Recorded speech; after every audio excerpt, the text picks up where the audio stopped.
Shooting it raw? Yes. Shooting it raw.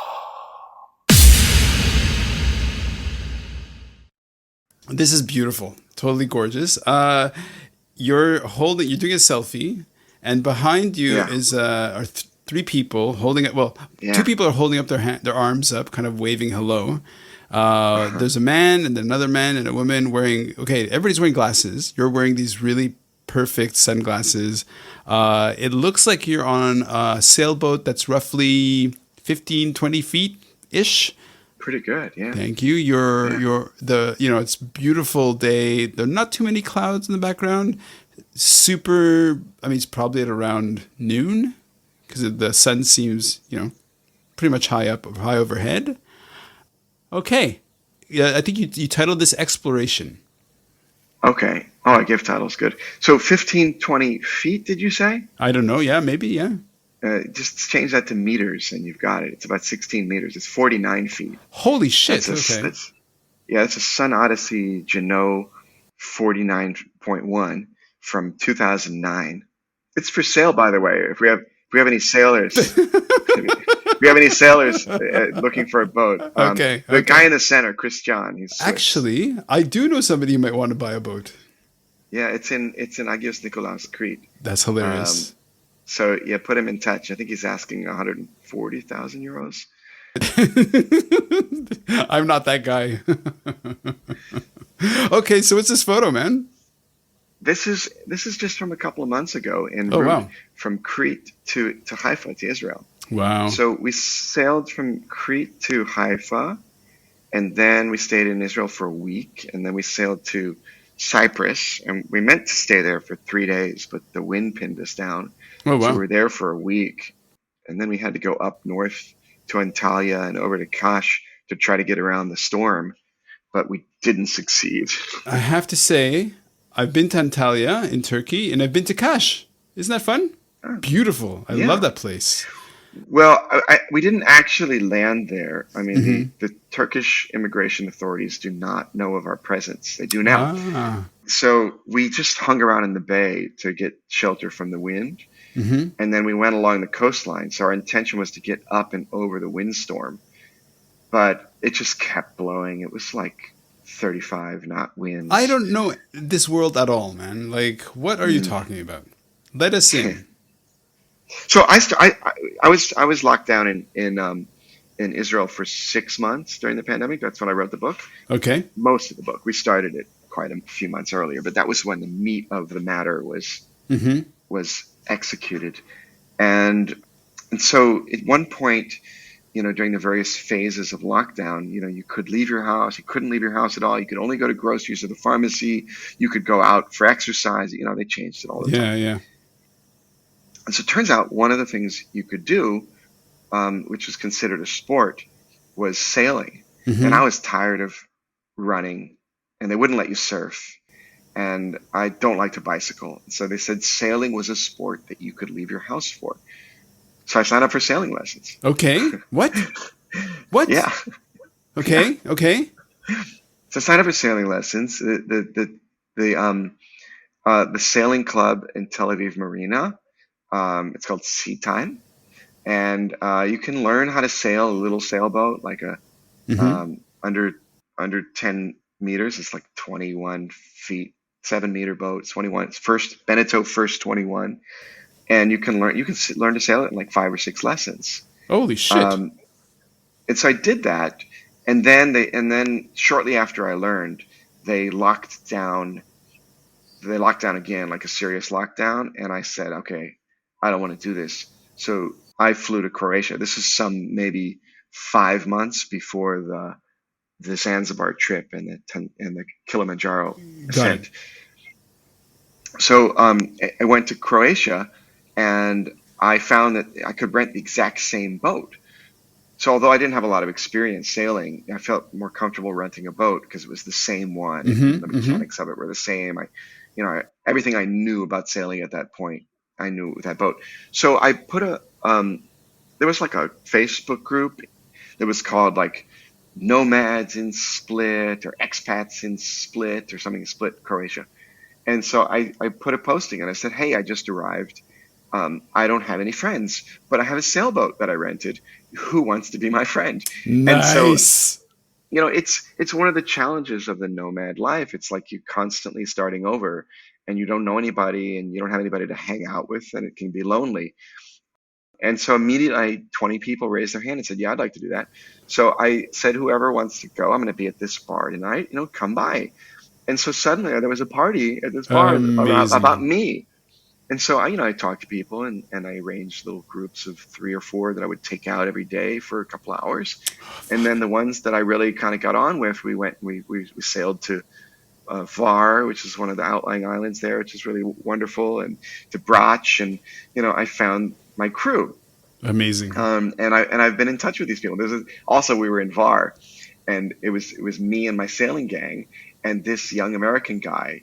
I mean, we were kind of older. There's a Hmm. American woman who's in her 30s, and then these French brothers who were, I think, the younger brother's in his early to mid 40s, and the older brother's about my age. Hmm. And we were sitting having a gay old time, and this young 20-something guy named Russell comes up, and he saw us having fun. He's like, "Hey guys, I'm here alone. I don't have any friends. Could I join you?" And we're like, "Yeah." He's like, "Hey, you're a Ron Alfasi. You're talking to That's strangers." awesome. And so Nice. he joined us, and then I'm like, "Hey, we're going sailing tomorrow. Why don't you come?" So I mean, that's part of the magic of the travel life, is you meet people who are on the same path and come from. I have to interrupt for a second. Please, Okay. please, please. Because this is the thing, man. This is the thing. Okay. So I want to rewind the tape a little bit. What are your parents like? Are your parents Dead. nomads? Oh, sorry. Are they what? Nomads, like where does this thing come from? Wandering Jew. Okay. But here's the thing. Like you're like here, okay. You're getting totally fucked off by being stuck in lockdown, and you're just like, the only thing I can do is I can learn how to sail. I mean, it could have been learn how to Yeah. skateboard. My instinctive answer to that is wrong. I was about to say, I don't know, you're just born with it, and I've always wanted to leave, but that's not actually true. There's two reasons that I'm an avid traveler. So I've been to, like, I don't know, about 60 countries, but I go back to the same ones over and over again. I'll go Hmm. back to Greece on Saturday for, like, I spent three. Well, we have one more photo. Yeah, we'll get into that.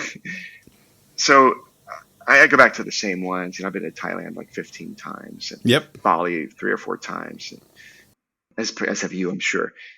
But in Mexico a whole bunch of times. But I think it started from two things. One is my mother took us to Israel for the whole summer, Hmm. like 2 or 3 times when I was a teenager, early Okay. teenager, like just Nice. before, after my bar mitzvah. It was like part of my Zionist indoctrination. Um, and look, I became a citizen. It worked. Well done.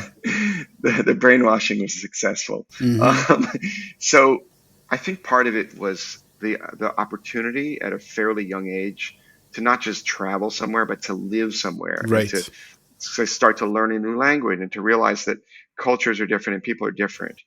And that later on, of course, like you, translated into working overseas and being a lifelong. I haven't lived in the United States since 1994, and I was there. And, I was there briefly after I got divorced in 2012 for Right. less than a year. Yeah, I remember that actually. Yeah. But, if that aside, I haven't lived in the United States since I was 24, 25 years old.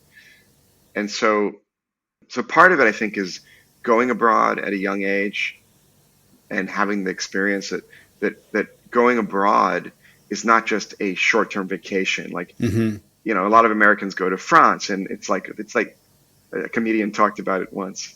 He talked about how Americans view, the existence of France is just there, like, as entertainment, as if it's just there to entertain Americans on holiday, Right. Right. right?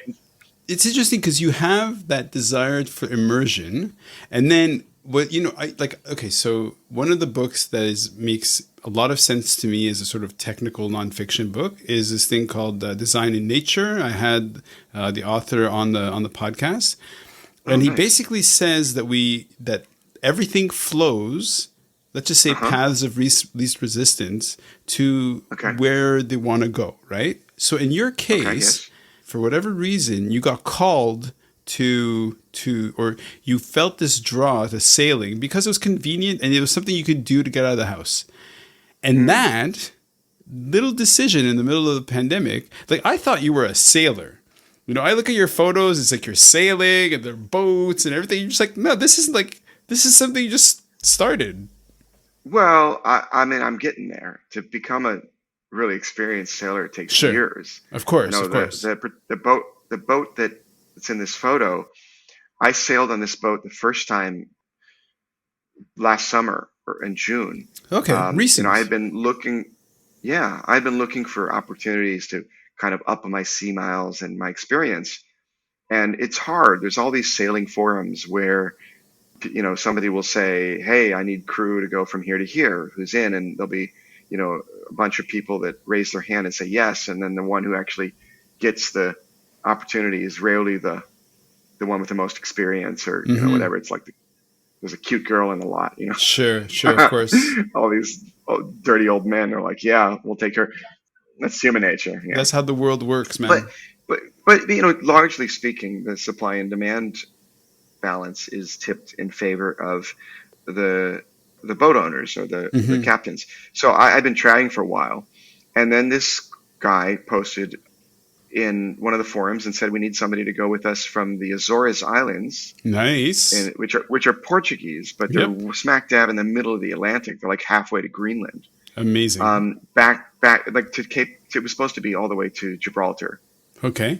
I only went to Lagos, which is on the southern coast of Portugal, Mm-hmm. not to be confused with the Lagos in Africa.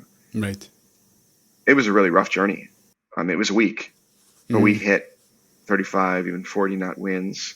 We had 4 to 5 meter waves Wow. for the North Fuck. Americans. For the Americans, that's like 12 to 12 to 15, 12 to 15 feet.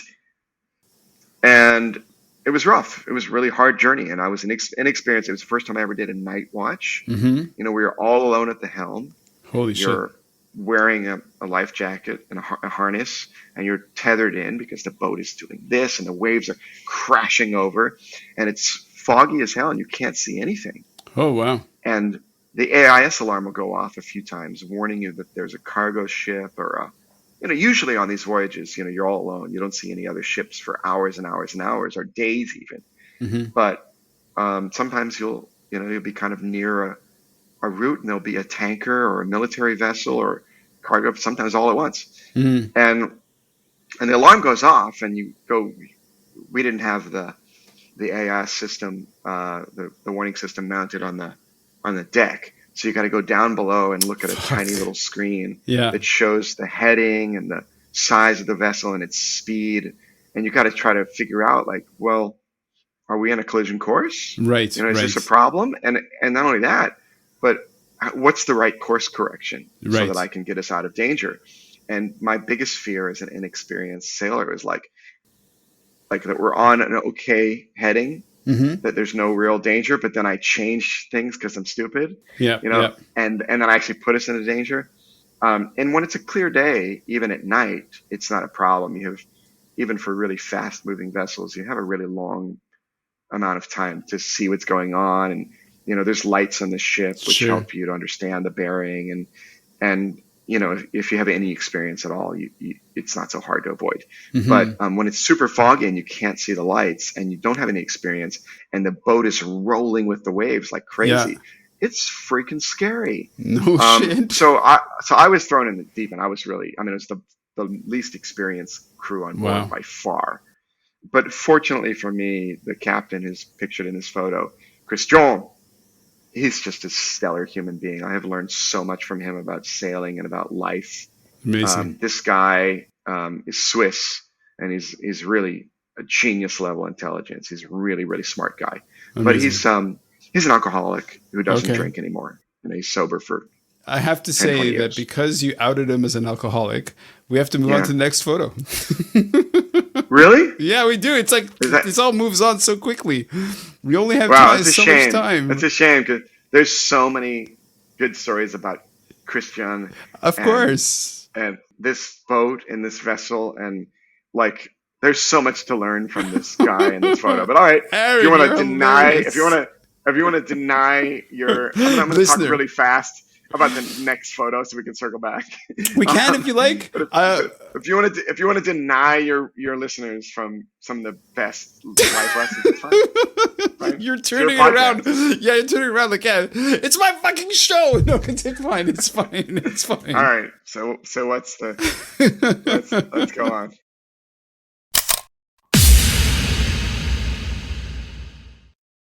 So, is life really a gift? Really? Can you make every second count? That's the whole point of the podcast.